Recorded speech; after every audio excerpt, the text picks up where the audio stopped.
Okay, everybody, welcome back to ID 24. We are well underway. We are 3, 4, 5, 600 sessions in at this point. Five. There we go, fifth session. Okay.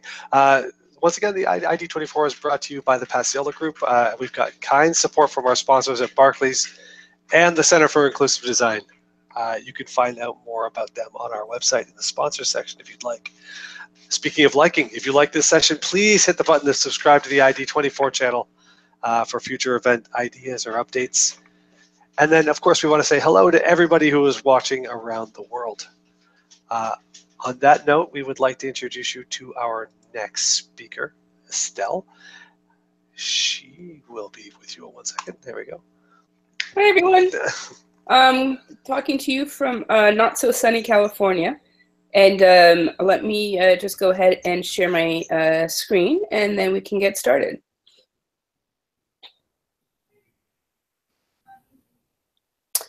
So just can I hear that you can all see this?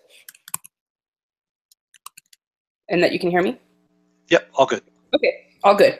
Okay, so the title of my talk is Inclusive Markup. And if you want to follow along with the slides, I'll have the slides large, but all you have to do is remember my first name, which is Estelle, and go to my github.io account. And there's a list of all my talks, including this one, which has the name ID 24, or Inclusive Markup. A little bit about me. My name is Estelle Weyl, and I am fun-employed, which means I'm unemployed, and contracting or doing consulting work right now until I find something more permanent through standardista.com. While being unemployed might sound like I have a lot of free time, the last book there on the right, there's a list of 6 books that apparently I've published or been a co-author of. And the one on the right is CSS, A Definitive Guide, which I actually got my 5-pound copy of on Monday, so I'm super excited about that. I co-authored that with Eric Meyer, and it is available. It has been available since last week, and it's only about 1,200 pages. You can reach me at EstelleVW on Twitter, and until there's a good alternative to Twitter that doesn't have fascists on it, I will be at Twitter at EstelleVW, and as soon as there's a good alternative, I will leave. Okay, so today we are going to talk about inclusive markup, and really it should be titled Accessibility and Performance with Web Standards, which is a much longer title and not as catchy. The idea is I'm going to present some issues in terms of accessibility and performance, and some prescriptions that we are always told to do. And then I am going to discuss a few features that were required on a website and a few solutions that I came up with that were both accessible and performant, that basically were just super simple, that I created using web standards. So to give you a few examples of how you can just, if you just use web standards, by default, your content can be fast and it can be accessible. So let me dive into accessibility a little bit. And I know most people here already know a little bit about accessibility, but let me cover it again for you just in case. One of the things you want to do is put content in your links that actually informs people what the click is about. If you can't see the screen right now, there is a blank screen, or it's a black screen with just a click here. If you were tabbing through and couldn't see the screen and just saw click here, click here, click here, you wouldn't know what you were clicking for. This is what it sounds like when you're using a screen reader and someone is just tabbing through all the links. Add content so people know what your link is about. It also helps with your main blind user, which is Google. Now I'm showing a video, and it's a pretty good video. Let's see if it plays. What we're seeing is Kermit the Frog talking to Miss Piggy, and then Waldorf, and I forget the other guy's name, commenting, and then Miss Piggy slapping him. And that's hysterical, except for no one knows why it's funny because no one can hear it. And there are no subtitles. So if you are attending this session and seeing this through the screen, you can't see it. I mean, you can't hear it. If you are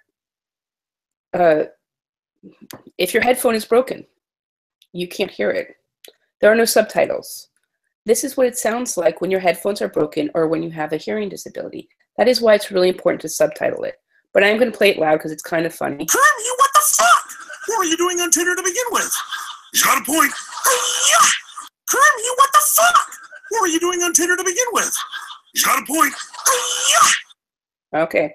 So it's only funny if you can see it because no one can read Kermit the Frog's lips.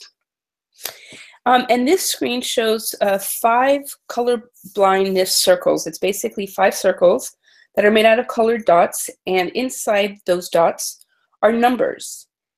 And depending on what type of color blindness, you might not be able to read those numbers. This is a way to test to see if you're colorblind or not.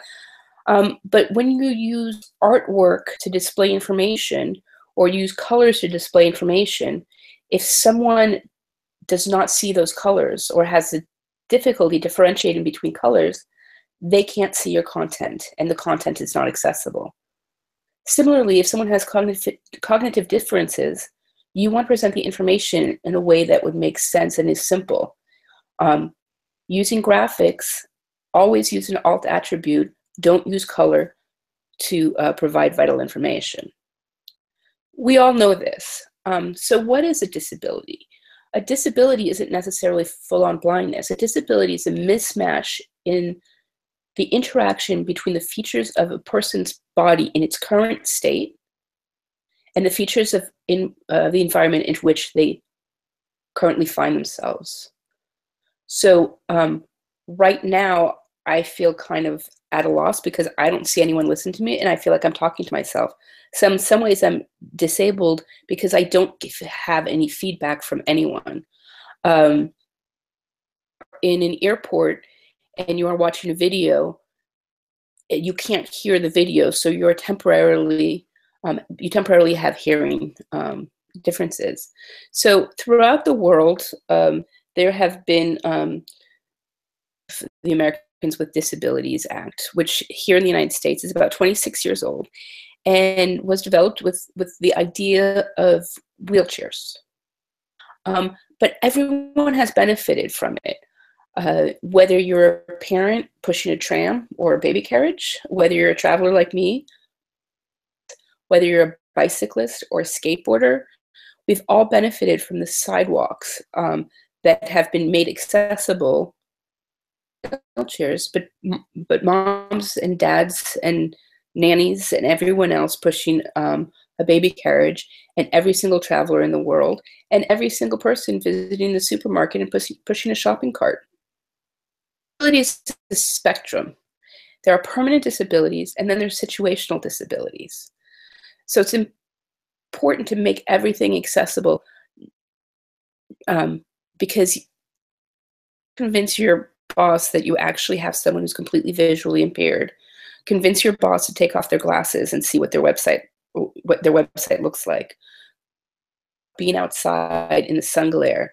There's so many different ways to convince everyone how important this is. So when you use HTML, HTML is by default accessible, but there are some times when you want to create features that are not. And for that, we have accessible rich internet applications, or ARIA. ARIA is something that should be used to enhance when you need to. But if you use HTML by default, your site will be generally, for the most part, be 99%, and I'm making that number up, accessible. Because the first rule of ARIA, and I like to quote myself, but I was quoting myself, quoting someone else. The first rule of ARIA from the spec is that use it only in the case when native, it's basically to be used in the case when native HTML or attribute does not meet what your needs are. But basically, only use ARIA, or you only are required to use ARIA when you can't find a native HTML element or attribute with the semantics for the behavior already built in. So when you can use native HTML elements or attributes with the semantics and behavior already built in, do that instead. Use ARIA as an enhancement, not as a crutch. So let me talk about performance a little bit now that we've covered accessibility. This is a quote from Stephen Gundier tweet. It says, "I remember when 3G was the primary mobile speed. It was slow, but it still worked. So why now, when my phone says 3G, it becomes completely useless?" In the United States, we tend to blame AT&T or our carrier. But in fact, back in 2010, the average website was just over 700 kilobytes. 2 months ago, the average website was over 3.3 megabytes. That is an increase of almost 5 times. It's an increase of 475%. So we might have faster networks, and it might have increased by 2, but our websites, the weight of our websites has increased by 475%. So we've been given prescriptions for how to deal with performance. We've been told to gzip, in terms of image optimizations, we've been told to gzip, and gzip is only good for SVGs because it doesn't really help with compressing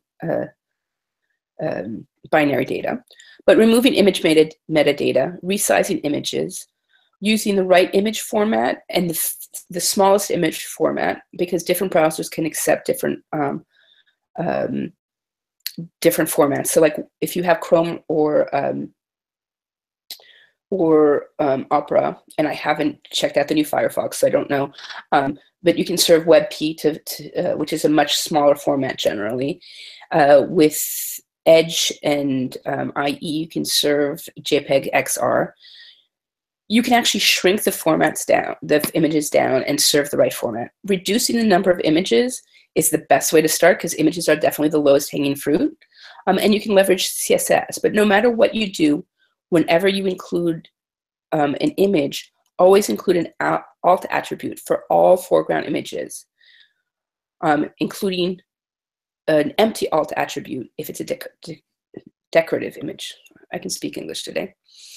One of the things that was interesting in the slide that I showed in terms of where it showed that we are at 3.3 megabytes is between 2010 and 2017, and actually it's between 2016 and 2017. One of the biggest increases in file size has been videos. And so there's a very simple way for most websites to optimize their videos, because most of the video increase that we've been seeing is the hero video behind the header on websites. So the best way to improve performance is to actually omit the video. If you must include a video, it's important to compress all the videos. I actually wrote a blog post, and the link is on the slide at standardista.com/web-performance-video-optimization. It does provide these 4 tricks, which is 1, omit the video, 2, compress the video, 3, optimize the source order. So when you have a video, you have multiple formats that you can provide, and those formats will be different sizes. And when the browser hits a video format that it understands, it will download that one and stop downloading it won't download any of the other ones. So it will only download the first one it understands. So if you optimize the source order by putting the smallest file size first, obviously taking a look at quality and making sure that the first one is actually a video of good quality, optimizing the order of your of the source elements for your videos, putting the smallest one first. That way, the browsers will download the smallest file size file type it understands. And then an important thing you can do is remove the audio from these muted hero videos. These websites have a video behind the content in the header, and about 75% of people are actually sending down the audio file on these muted videos with no play. So they're sending information down that they don't need. They're not subtitling it anyway, but there's no way to play the audio. So if you're going to send a video that is always muted and you can't unmute it, remove the audio. And there are instructions on how to do that and even how to automate it in that blog post. There's tools like PageSpeed, which give a bunch of suggestions, and I'm not going to go through them. The resources are in this deck, and this deck is available. There's usability rules within PageSpeed Insight, which is avoid plugins, configure the viewport, size content to the viewport, make sure that the tab targets are large enough, and use legible font sizes. WCAG came out with a bunch of recommendations in 1998, and in 2008 they're kind of exactly the same or very similar recommendations, but they categorized them into 4 groups of ensuring that your content and UI components are perceivable, that your user interface and your navigation are fully operable, that the information and the operation of the user interface is completely understandable, and that user agents, including assisted technology, that it's robust enough to be handled by all different types of media.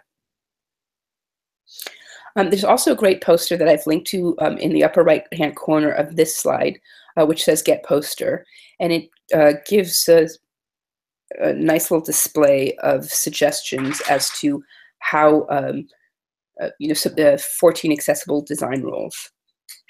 And we always know that using text wherever possible and not putting that in images, ensuring that your line length is not too long. 67 characters, I think, is the longest line you ever want. So actually using character width, such as M's, to define the width of a paragraph is super useful. There's suggestions here. There are some tips.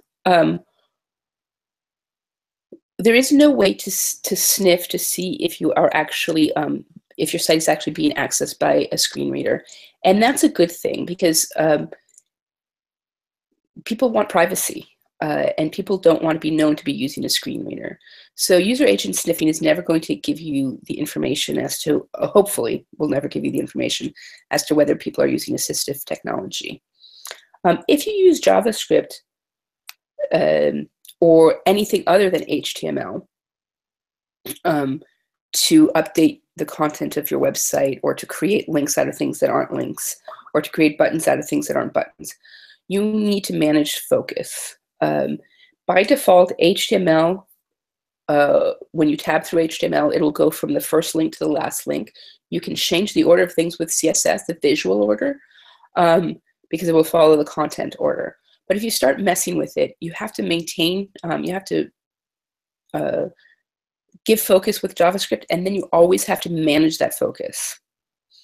So you want to use the browser defaults as much as possible.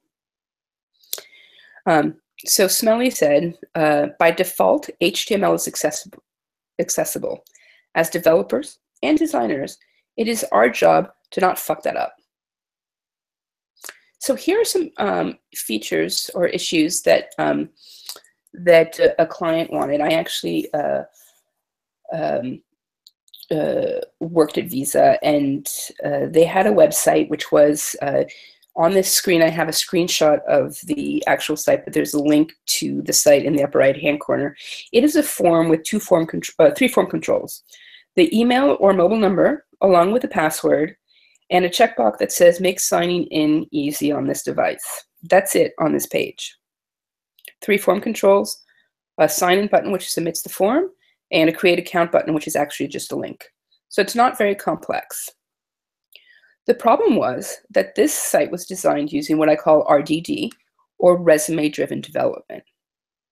It's a form with 3 form controls and a submit button on a page with 2 links, because there's also the Visa link. And yet there are 8,596 lines, or 627 kilobytes of CSS. Because they used resume-driven development and not logic, they use preprocessors, which are fine, and post-processors, which are also fine, as long as you're controlling the situation and these tools are not controlling you. So an example that I've showed on this slide of their post-processing is that they have -WebKit keyframes of fade out and move down. That is the name of the animation. And it is WebKit, so it's -WebKit prefix, which is really no longer needed because all WebKit browsers support @keyframes without the prefix. But in this keyframe animation, that it will only be served to WebKit-based browsers and Blink-based browsers, it has opacity 1, and then it has -ms filter proj id dx image transform dot microsoft dot alpha parentheses opacity equals 100. So their post processor has found every opportunity where it says opacity and given the MS filter, the Microsoft filter, for opacity, which will never be seen by a Microsoft browser because it's within a keyframe animation that is directed towards only browsers that support the WebKit prefix. So this is one of the examples of how tools can provide bloat and how you should actually control your CSS, not let your tool and your JavaScript and your HTML, and not let your tools control you. So in the end, when they produced this website that has 3 form controls, they had 794 kilobytes, or 3/4 of a meg, for a site that contains 2 images and 3 form controls. On the fastest speed DSL, it took 3 seconds to download, and on a desktop computer, it took over a second for the DOM content loaded event, and it actually took a full 8.5 or almost 9 seconds until document complete. I give this page an F because it's a simple page and it should be load much faster than that. So I actually recreated this page, and if you can see the site, it looks approximately identical to the previous screenshot. The difference is that if you take a look at my web page test, you'll see that the DOM content loaded event is at 0.825 seconds, or 1/10 of the time, because I'm only sending 68 kilobytes down the wire versus 670 kilobytes, which is what they were serving, because they were doing resume-driven development and they used a bunch of frameworks.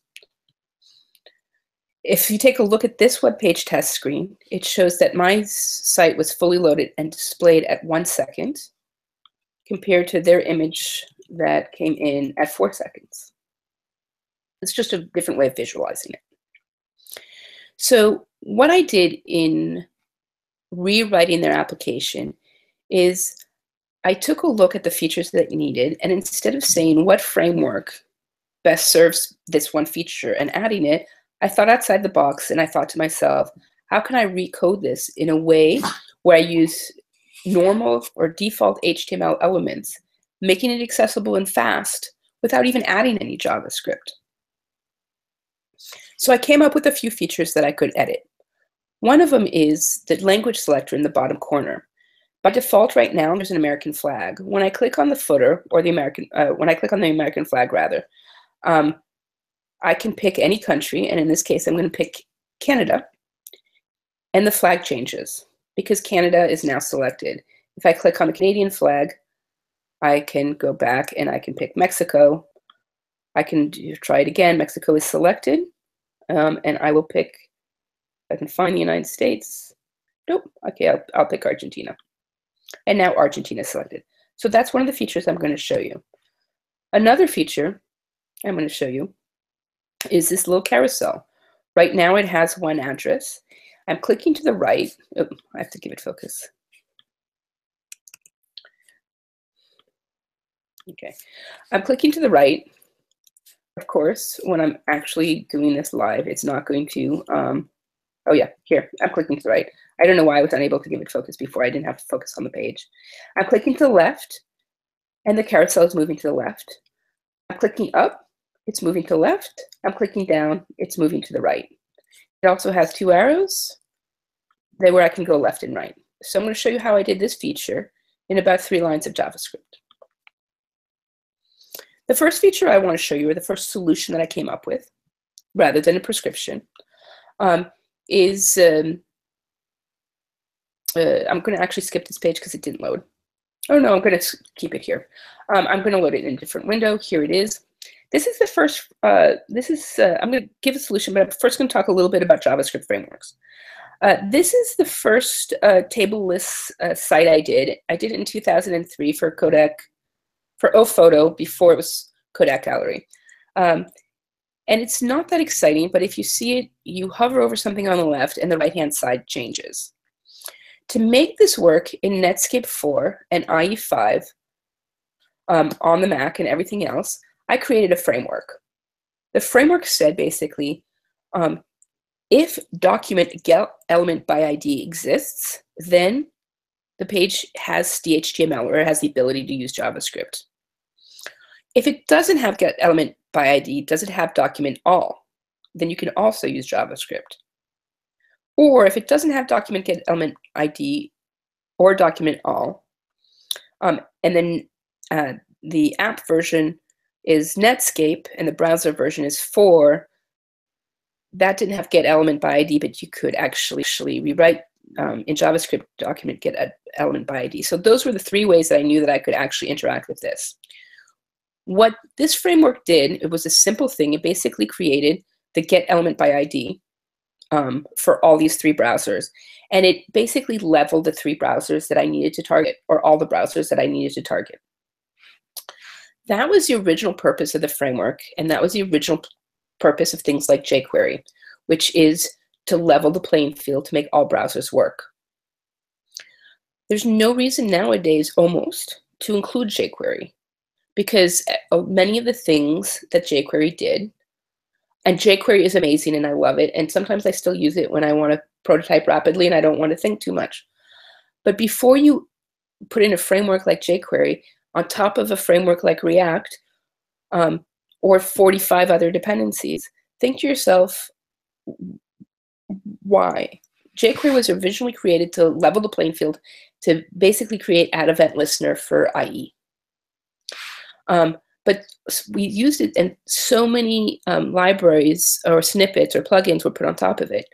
On this slide right here, I have, I'm demonstrating an input mask. This is one of the features that they wanted. So an input mask, when you click in the date and you start typing, it provides an input mask. So right here, it says date and it says 0 because I just typed in the number 0. But then it says D/MM/YYY, and that's in black. So the current value of this element is 0D/MM/YYYYY. And it says that it's valid, but it's not a valid date.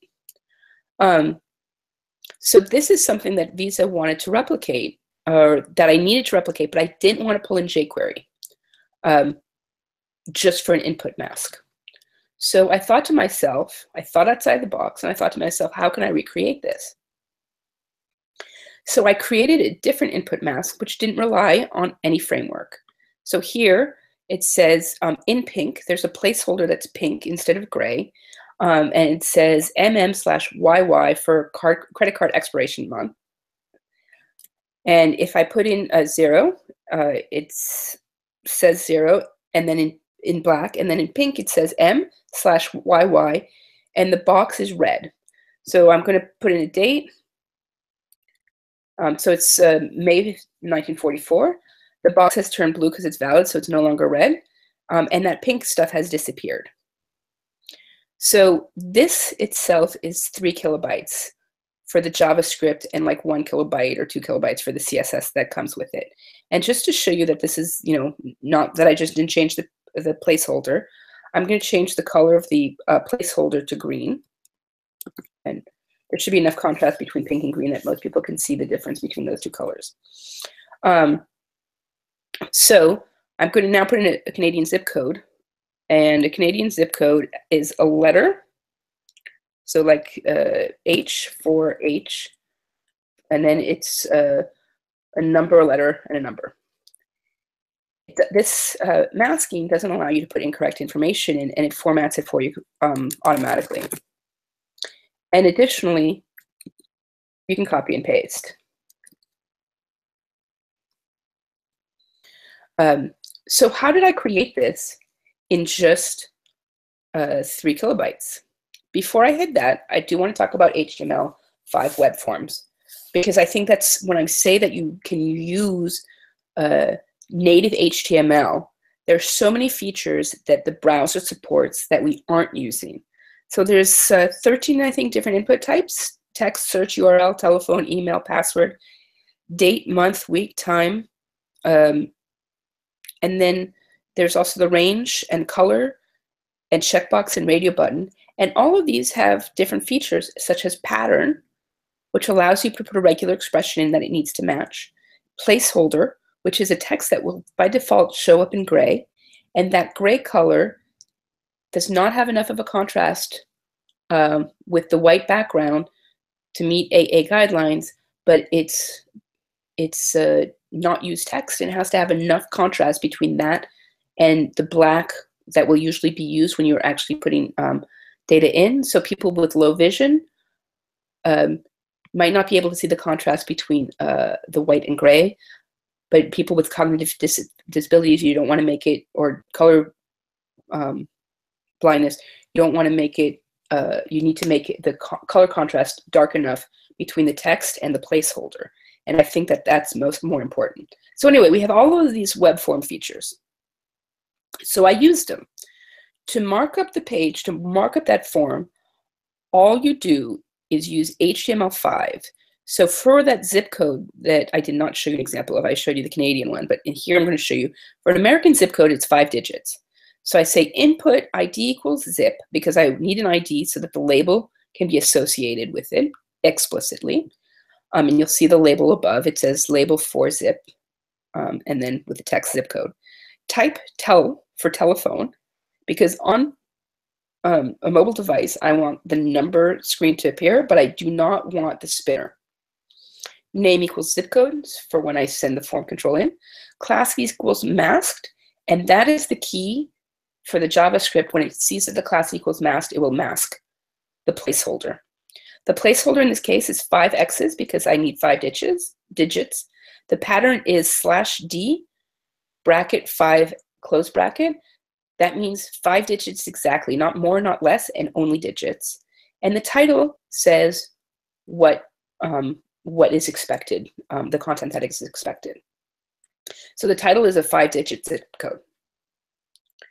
With the JavaScript that I created, which is 125 lines of JavaScript, it puts a shell of a span around the element. And it says span aria hidden equals true, because I don't want that span to be read to the user. ID equals zip mask, and it's basically just the elements ID with the words, it's the elements ID with the word mask with a capital letter afterwards. Then there is an I element, which is empty, and the placeholder right next to it. Then it says input, type zip, type input ID zip, type tel, name zip code, pattern, class mask, title, 5-digit zip code, max length equals 5, placeholder equals XXX, aria label, I took the title, and I put the label plus the title together with a JavaScript to add the aria label to the input.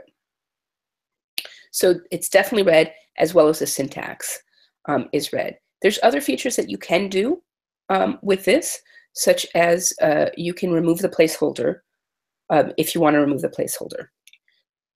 What the JavaScript does is it basically takes a span, puts it behind the input. The part that is in the I is transparent. The part that comes after it is the letters that are left in the placeholder. So in this case, if I had entered 1, 2, 3, the span that is aria hidden would say 1, 2, 3, XX, but that 1, 2, 3 would be in the I element.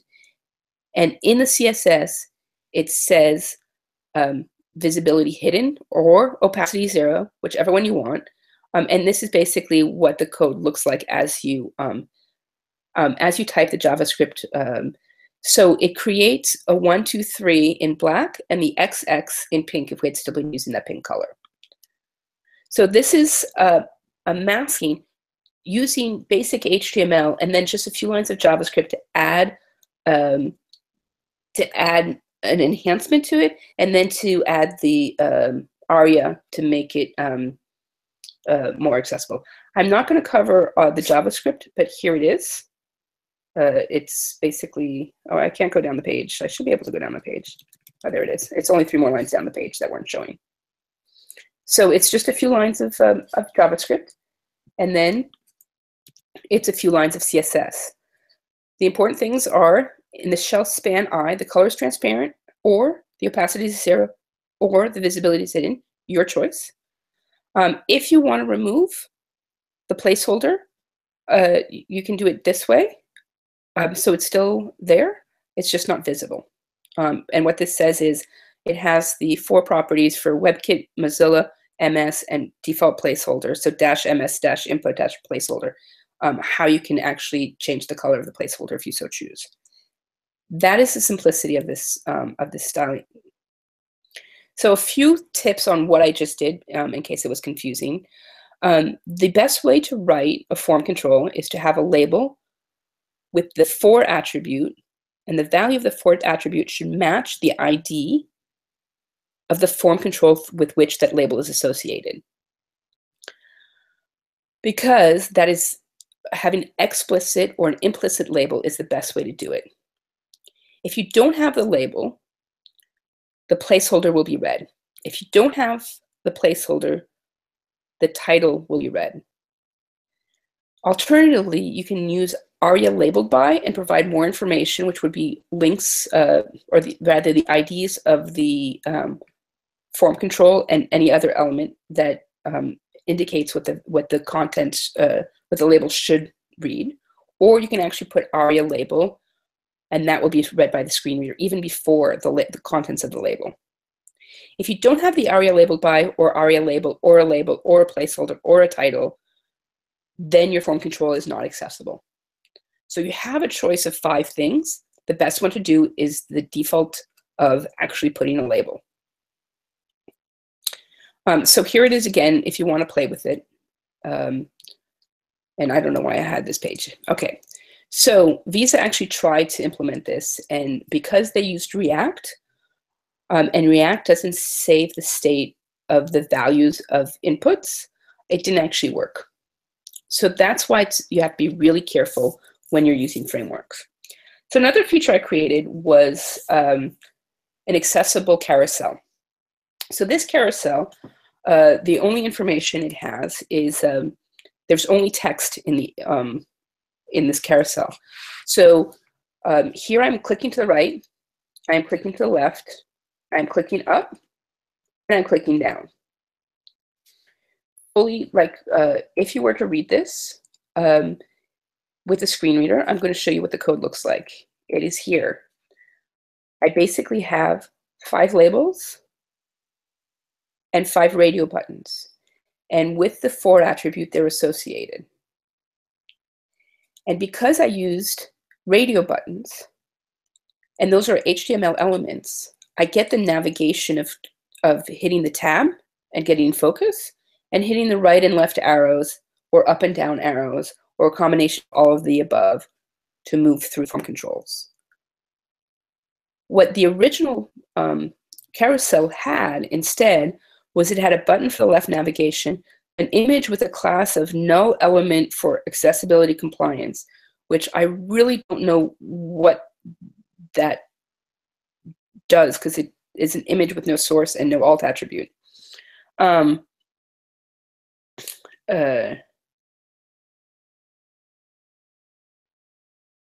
Okay, so anyway, I'm trying to read and figure out exactly what it does. And then they use divs and spans, which have no semantic value, and added all the semantics into it. So they had a div with a role of list box, and then a div with a role of item, or class of item with a role of option with a tab index of 0. And then an ARIA label instead of actually having it read the content. So they basically rewrote and had to maintain focus, had to create roles for their non-semantic elements, create the ability to focus, and manage state. Whereas in my version, I just had 5 inputs and they could tab right through them. So this was actually done with this feature is basically done with CSS. And the main thing that I had in my CSS was that I would transition left over 200 milliseconds, or transition the left. And the reason I transitioned the left instead of translating is because it's in the center of a page, and I didn't work it, but it actually should be translate. And if I can go down this page, no, I can't. And then in my CSS, I used a teeny bit of Sass, but I could have written this out, which is while count is less than 20, left 1, left 2, left 3, left 4, left 5, up to 20.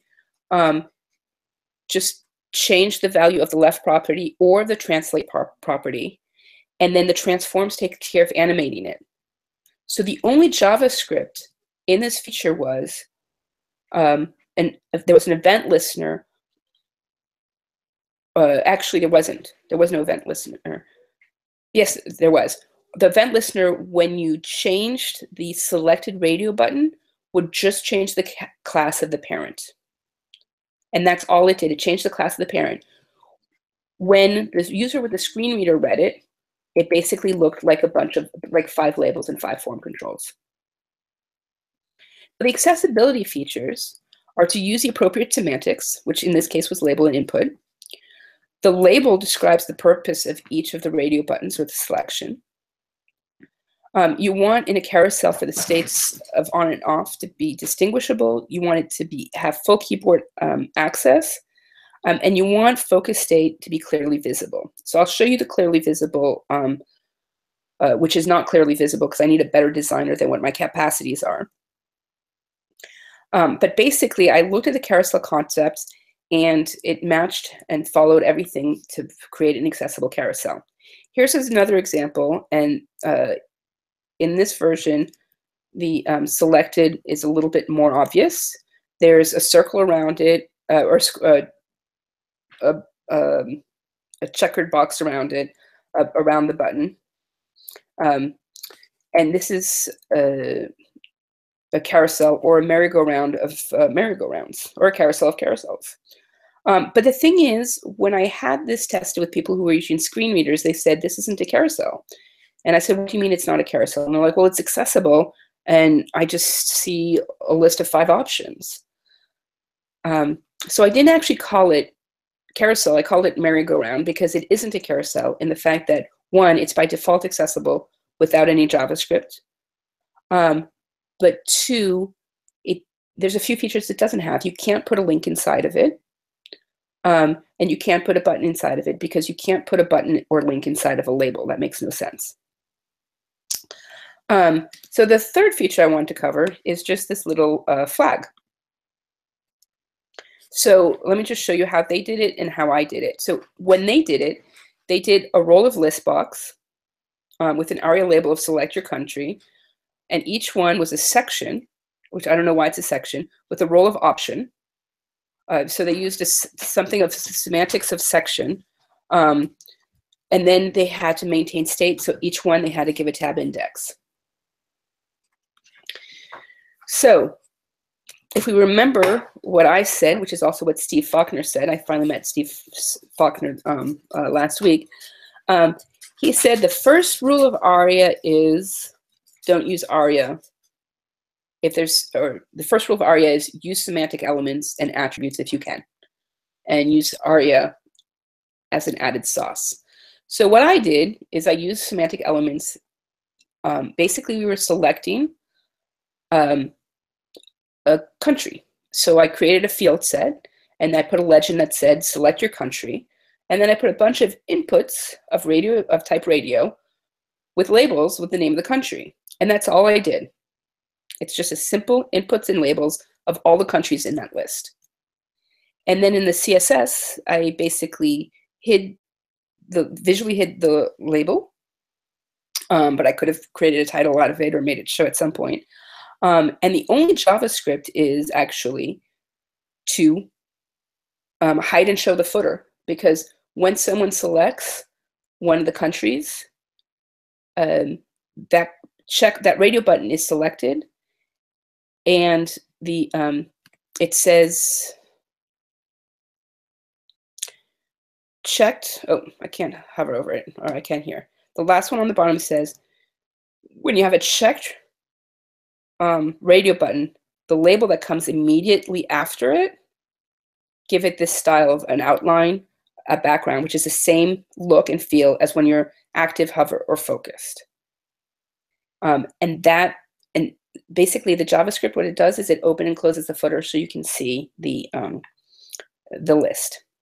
So the idea, the reason I'm showing you these examples is not that you should copy these examples, and perhaps these examples, there's ways to improve upon these to make them more accessible. And yes, you can argue with me on certain features, and I've been having arguments about the color of placeholders now for like 3 or 4 years. But the idea is to think outside the box. Instead of grabbing the first framework that does something without thinking about the accessibility, or maybe it does think about the accessibility, use the semantic elements. Think of those frameworks that you're plugging in for quick prototyping as prototyping. You wouldn't open up a bridge if the scaffolding was still there, right? Don't let your site go into production with the scaffolding still there. Pull it out and use semantic elements. And then when you need to, here's the ARIA spec, and it gives you all the information you need when HTML just doesn't do the job for you. So before I go to questions, I just wanted to say 2 things. One, I have a list of resources here. There is no repo for the drop-down select because I couldn't understand why I would need make a GitHub repo for 3 lines of JavaScript, but there is one for input masking and for merry-go-round. And also, I am organizing a conference on performance, which we have both Marcy Sutton and Leonie Watson speaking on accessibility and performance. So that's in March if you want to come to that conference. And thank you very much. If anyone has any questions, now would be the time. Estelle, thank you very much. Thank you for taking the time, especially later in the evening, at least for me. We don't really have time for questions, so yay, I think. Okay. Certainly I would pester you, but I can do that separately. I do want to note... Let me just tell people they can pester me. If you really want to contact me, the best way to reach me is Estelle VW on Twitter. I actually respond to that. I don't necessarily respond to emails. I have the same problem. We've been picking a winner from our tweets for every session. We pick a tweet that we liked using the ID24 hashtag, and we're going to give this one for this session to Ranty Junis, who tweeted, "Simple design but bloated code equals crappy performance," which is Ranty acknowledging that that's a paraphrase of you, Estelle, and I kind of like that simplified version of it. But I think I will retweet it. I think that's a good one. And you were tagged in that tweet, so that's awesome. So Ranty, drop us a DM on Twitter, and we'll get you the information for the JAWS license. I'd like to remind everybody that ID24 is brought to you by the Postiello Group, and we've got kind support from Barclays and the Center for Inclusive Design. You can find out more about each of them on our website in the sponsors section. And if you like this session, where I'm supposed to use that word, hit the like button, subscribe to the channel, and you'll get some future event stream information as we do it. Again, Estelle, I want to thank you very much for taking the time. And I look forward to running into you on the Twitters. And thank you so much for having me. It was a pleasure. Yeah, glad we were able to do it. All right, cheers, everybody. See you in the next session. Let me figure out how to end this now.